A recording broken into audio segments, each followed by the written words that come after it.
So let's start with today's news analysis. आज का सबसे पहला टॉपिक है bills to oust arrested PM, CMs trigger house chaos. अब ये जो बिल है इसका मैं आपको जस्ट बता दूं कि क्या है। बेसिकली रिसेंटली यूनियन गवर्नमेंट ने 3 बिल्स इंट्रोड्यूस किए लोकसभा में, ठीक है। एम क्या है, अब इनका एम ये है कि अगर प्राइम मिनिस्टर, चीफ मिनिस्टर हो गए या मिनिस्टर्स हो गए, अगर वो किसी भी सीरियस क्रिमिनल ऑफेंसेस के लिए अरेस्टेड हैं या डिटेन्ड हैं तो उनके रिमूवल का एक प्रोसीजर होना चाहिए, ठीक है, क्योंकि ये कहीं ना कहीं संविधान के विरुद्ध हो जाएगा। So this has triggered chaos and strong opposition.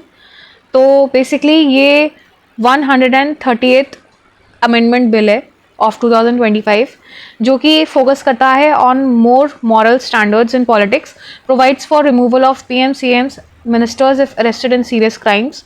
Government of union territories amendment bill 2025 applies similar provisions to union territories as well. इसमें यूनियन टेरिटरीज वाले बिल में आपके lieutenant governors and CMs and ministers of UTs आ जाते हैं, ठीक है। Jammu and Kashmir reorganisation amendment bill act भी इनैक्ट हुआ है, जिसने जम्मू एंड कश्मीर को भी in line with the new framework under कर लिया, मतलब उसके इस न्यू फ्रेमवर्क के अंडर कर लिया है। So what are the conditions for removal? Arrested and detained over 48 hours in connection with serious crimes or charges. Offences are punishable with imprisonment of 5 years or more. Authority of removal president की होगी for PM and union ministers, यानी president PM और union ministers को remove करेगा। Governor की पास authority होगी for CMs and ministers of states, and lieutenant governors के पास होगी authority to remove the UT ministers. So argument in favors of government seeks to restore morality in politics, prevents persons facing serious criminal charges from holding constitutional office, ensures public trust and in democracy. Opposition criticism की अगर मैं बात करूँ, called the bills on opposition ने क्या criticise किया है, इसे अनकॉन्स्टिट्यूशनल बताया है और एंटी फेडरल बताया है। दूसरा आर्ग्यू किया है कि excessive powers to president and governors will undermine the federalism. तीसरा refer to medieval terms when rulers could remove anybody at the will. So concerns of misuse against the political rivals, ये एक कहीं ना कहीं point of focus है of the opposition. Current status क्या है? Bills refer to a joint committee parliament, 21 members, 11 from Lok Sabha and 10 from Rajya Sabha. अब ये जो कमेटी रिफॉर्म होती है, parliament committee, joint committee of parliament, इसमें opposition party के भी मेंबर्स होते हैं। So the committee report is expected by winter session. Probable questions कैसे आ सकते हैं? सबसे पहले आपका CM PM जो भी उनसे रिलेटेड जो भी अथॉरिटी ऑफ रिमूवल है, ठीक है, कि किस तहत के अंदर, किस एक्शंस के अंदर, किन सीरियस क्राइम्स के अंदर इनको रिमूव कर सकते हैं, ठीक है। जो अभी प्रिवेलिंग आपका पॉलिटी में चैप्टर है वो इम्पॉर्टेंट है। CM PM, council of ministers, these are important chapters. Now if I talk about the probable mains questions, तो सबसे पहला ऐसे आ सकता है, critically analyze the constitution and federal implications of the 2025 bill seeking removal of arrested PMs, CMs and ministers. So next आपका topic है, are elected governments at the mercy of governors, fancies, Supreme Court to central government. So अब मैं आपको इसी basic context की बात बताऊँ तो Supreme Court question the centre on whether elected state government are at the mercy of governors who can stall bills by withholding the assent. Issue raised during the hearing of a presidential reference bench led by CJI B.R. Gavai, जिसने ये state किया है कि when a bill is passed by the state legislature, the governor has 4 options. सबसे पहला assent to the bill, अगर accent मिल जाता है तो वो बिल जो है वो लॉ हो जाता है, दैट बिकम्स अ लॉ। दूसरा withhold the assent, bill fails.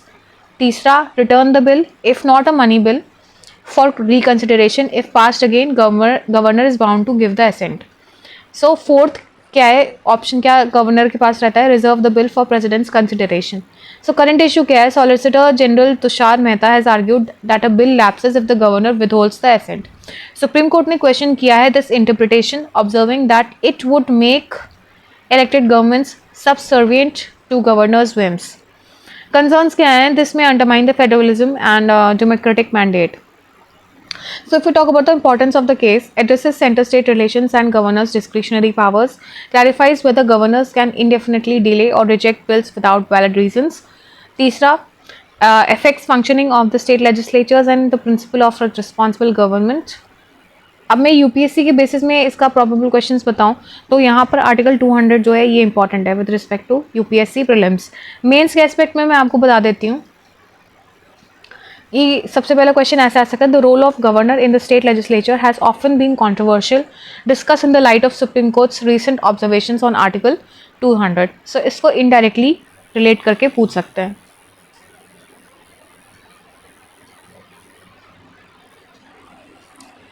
So next आपका टॉपिक है no delay in treating amoebic infection, Kerala health department. The Kerala health department has denied reports of delays in diagnosing and treating the amoebic meningoencephalitis. Let me write down the spelling or highlight it for you. Meningoencephalitis. This is the variety of amoeba. So it clarified that the microbiology lab at the Kozhikode Medical College has necessary facilities to test the cerebrospinal fluid samples and provide the presumptive diagnosis of the protozoa causing the infection. Treatment is initiated immediately once the diagnosis is made, and sending samples to the state public health laboratory is only for confirmatory purposes, which does not delay the treatment. The department emphasizes that the testing at the state lab is primarily to identify the specific amoebic species responsible. So since June, the state public health laboratory has also been equipped with molecular diagnostic tools to detect 5 common species of free-living amoebic toxic to humans, not animals. Given the presence of amoebic in water resources, repeated testing may be required. The government assured the public that there is no lapse in the treatment and measures are in public to tackle the infection effectively. Next आपका topic है India's democracy is falling the migrant citizen. India's democracy is failing the migrant citizen. The article highlights how India's democracy inadequately addresses the rights and needs of the migrant citizens, who constitute nearly 37% of the population according to 2011 census. So the migrants often face disenfranchisement as electoral rolls remain tied to permanent addresses, excluding millions of internal migrants from effective political participation. So the Supreme Court in 2020 directed the Election Commission to explore solutions, but efforts like postal ballots and proxy voting remained limited. So the COVID-19 lockdown exposes the vulnerability of migrant workers, forcing them into mass exodus and revealing systematic neglect. Economic and social exclusion persist due to lack of portable welfare, ensuring housing and job precarity. While schemes such as One Nation, One Ration Card, इस पे आप ध्यान रखिएगा, one nation one ration card.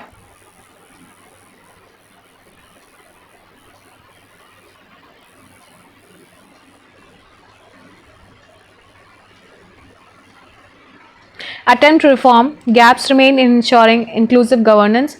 The article argues that without electoral reforms and stronger welfare guarantees, migrants will remain marginalized, undermining the representative essence of the Indian democracy. Next topic is the election of the Vice President is an opportunity for parties to score. The BJP-led NDA and the Congress-led opposition parties have announced the respective candidates for the post of Vice President of India, which fell vacant after the abrupt and intriguing resignation of Jagdeep Dhankar on July 21, 2025, setting the stage for fresh face-off.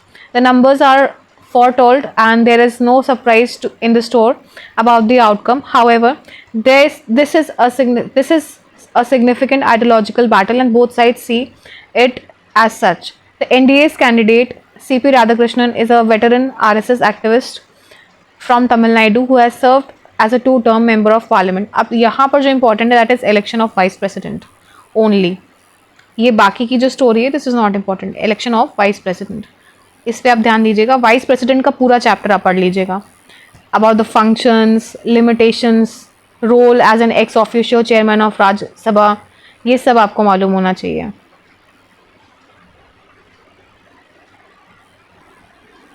So next आपका topic है nuclear laws and the role of opposition. The article discusses the debate over India's nuclear liability framework and the critical role of opposition in shaping it. The focus is on proposed amendments to the Civil Liability for Nuclear Damage Act (CLNDA), 2010 and the Atomic Energy Act 1962, which regulate compensation for nuclear accidents. Earlier attempts to amend the law faced resistance due to fears of diluting the suppliers' accountability and compromising citizens' safety. The issue has historical roots in tragedies like the Bhopal gas leak 1984, Fukushima 2011, and the Gulf of Mexico oil spill, which underlined the need for strict liability norms. So, opposition parties, particularly the Congress and left, have warned against the shifting liability away from equipment suppliers to appease foreign investors, with nuclear energy expected to play a larger role in India's energy mix. The article stresses the need for a well rounded debate balancing safety, accountability, and international obligations rather than partisan politics. Why India needs a national space law? This is the next topic. India's space sector has witnessed rapid growth and marked by the success of missions like the Chandrayaan 3, Aditya L1, and the rise of private space startups. However, India still lacks a comprehensive national space law to regulate the activities, ensure accountability, and promote sustainable development. So, presently, the sector operates under the fragmented guidelines framed by the ISRO and the Department of Space, while the international obligations under the Outer Space Treaty and related UN conventions remain binding. So, a national space legislation is needed to clearly define ownership, liability, and accountability for space objects, especially as the private companies and the foreign collaborations expand. Issues like licensing, insurance, environmental sustainability, data protection, and equitable use of space resources require a legal framework. Such a law would also clarify India's stance on critical matters like the space debris management, commercial space mining, and the satellite security while balancing innovation with regulation. So many countries, including the US, Japan, and Luxembourg, already have national space law. India risks being left behind without one. As global competition intensifies, a strong, inclusive, and forward looking law would enable India to attract investment, safeguard its interest in outer space, and strengthen its role as a major space power. So, यहाँ पर mains aspect में ही आएगा क्योंकि ये space technology से relate करता है. सो mains में ऐसे क्वेश्चंस आ सकते हैं. India's growing space sector requires a comprehensive national space law discussed in the light of recent developments. Next is Jaishankar flags challenges that tariffs pose to India-Russia trade. So during his visit to Moscow, External Affairs Minister S. Jaishankar highlighted the growing trade imbalance between India and Russia, underscoring the challenges posed by the tariff and the non-tariff barriers. Speaking at the 26th India-Russia Intergovernmental Commission on the Trade, Economic, Scientific, Technical and Cultural Cooperation, he noted that while the bilateral trade has expanded significantly, structural hurdles remain. Jaishankar stressed the need for a long-term trade agreement that addresses market access, payment mechanisms, and the balanced growth. India has been importing large quantities of discounted Russian crude oil since the Ukraine conflict, creating a widening imbalance. Jaishankar urged measures to diversify trade into other sectors, including fertilizers, coal, and machinery, while calling for smoother investment flows. He also underlines the importance of tariff harmonization and policy predictability to sustain trade momentum. The discussions signal India's intent to maintain strong strategic ties with Russia while ensuring economic engagement is broad-based and mutually beneficial. Next आपका topic है Russia welcomes Wang Yi's visit and positive turn in India China ties. So Russia ने वेलकम किया है Chinese foreign minister Wang Yi को, जिनका visit हुआ है इंडिया में. So Russia has welcomed the Indo Chinese cooperation, describing it as a positive step in improving the India-China ties. Senior Russian official highlighted that both Moscow and Beijing see India as an important partner in addressing the global challenges and fostering cooperation among emerging economies.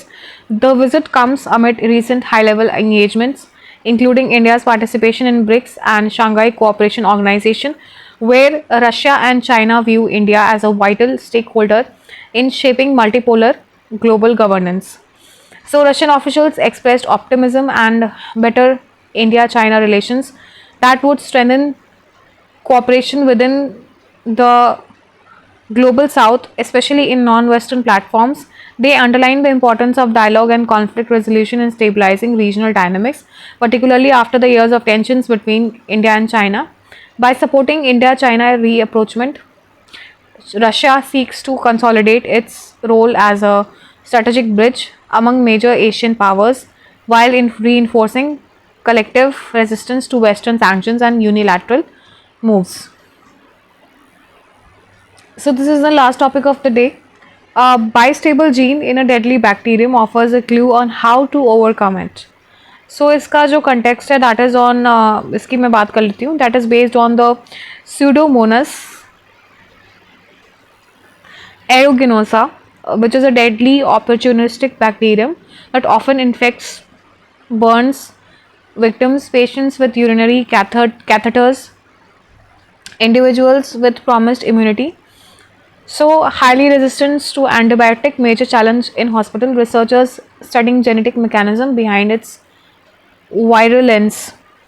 Key findings क्या है? Bistable gene expression. A gene can exist in two expressions states, that is on or off, जिसे bistability भी कहते हैं. Only 5% of the bacterial cells can express this gene at a given time.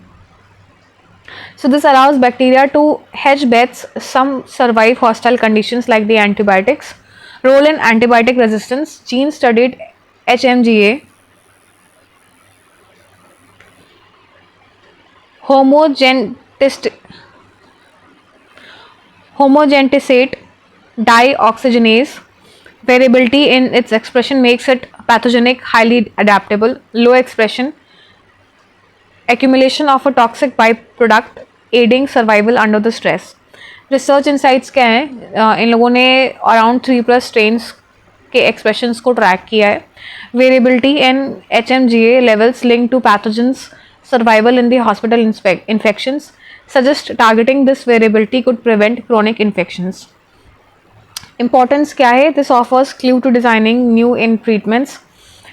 Instead of only killing the bacteria, target bistable gene regulation. This may prevent the P. aeruginose from establishing the persistent infections. Findings were published in the Proceedings of National Academy of Science. So probable questions जो है, Pseudomonas aeruginosa is associated with which of the following? So it is associated with the urine catheter infections, burn wound infections. तो इस तरीके के infection से relate करता है.